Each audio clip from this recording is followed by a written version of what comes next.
Hi అండి, ఎలా ఉన్నారు? Welcome to my channel. ఇవాళ మనము తక్కువ సమయంలో టేస్టీగా స్పైసీగా ఎగ్ బుజ్జిని ఎలా తయారు చేసుకోవాలో చూద్దాము. స్టవ్ పైన కడాయి పెట్టినాను. ఆయిల్ ఒక 3 స్పూన్స్ వేసుకున్నాను, చిన్న స్పూన్ ఎక్కుతాను కదా. అప్పుడు కొద్దిగా ఆవాలు వేసుకుంటాను అండి. ఆవాలు చిట్టుపట్లాడుతున్నాయి. అప్పుడు మనం చూడండి, ఒక 2 ఆనియన్స్ తీసుకున్నాను, చిన్న సైజు ఆనియన్స్ చిన్న ముక్కలుగా తరుక్కున్నాను.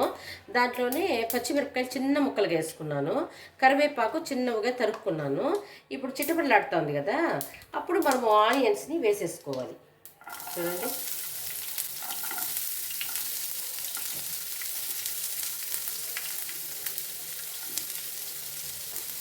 ఆనియన్స్ వేసుకొని వేపుకుందాము. కరివేపాకు, ఈ పచ్చిమిరపకాయలు చూడండి, ఈ 2 వేసేద్దాం. వేసి వేపుకుందాము. చూడండి, ఇట్లా వేగుతూ ఉన్నాయి కదా, ఇప్పుడు వేగిపోయినట్టే అనమాట. ఇంకా బ్రౌన్ రాకూడదు. ఇప్పుడు తక్కువ సిమ్లో పెట్టుకుందాము. కొద్దిగా సాల్ట్ వేసుకుంటాను, కారం వేసుకుంటాను. చూడండి, కొద్దిగా ధనియాల పొడి, కొద్దిగా పసుపు పొడి, ఇవన్నీ వేసుకొని వేపుకోవాలి. ఇప్పుడు వేసుకుంటేనే ఎగ్గుకి బాగా ఉప్పు కారం అంతా బాగుంటుంది తినేటప్పుడు. లాస్ట్లో వేసుకున్నాం అనుకోండి అంత బాగుండదు. చూడండి, బాగా కలుపుకున్నాం కదా. ఇప్పుడు ఎగ్స్ తీసుకొని దీన్ని కట్ చేసేస్తాము. నేను 3 ఎగ్స్ తీసుకుంటాను.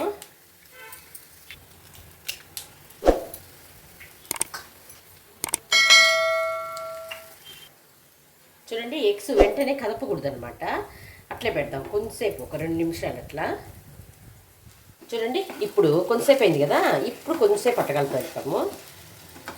అట్లా కలుపుకోవాలి. ఫ్లేమ్ కొద్దిగా పెంచుకోవాలి, మరి ఎక్కువ కాదు, కొద్దిగా పెంచుకుందాము.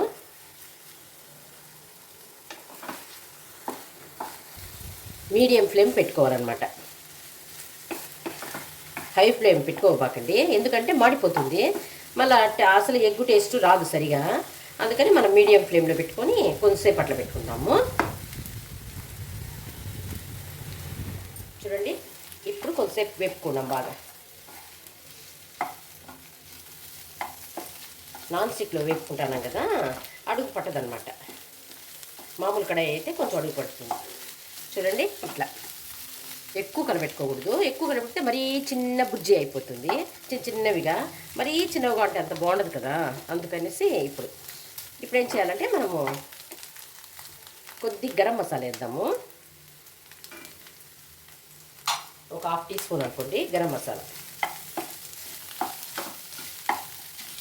మీకు పెద్ద పీసులు కావాలంటే అట్లా పెద్ద పీసులుగా పెట్టుకోవచ్చు, లేదంటే చిన్నవిగా కూడా కట్ చేసుకోవచ్చు. మరీ పొడి చేసుకోబాకండి.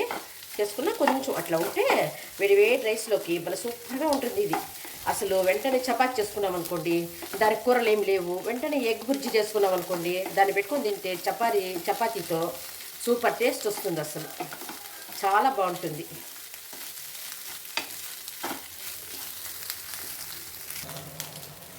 ఇది చేసుకొని తిన్నామనుకోండి, simple recipe plus healthy recipe కదా.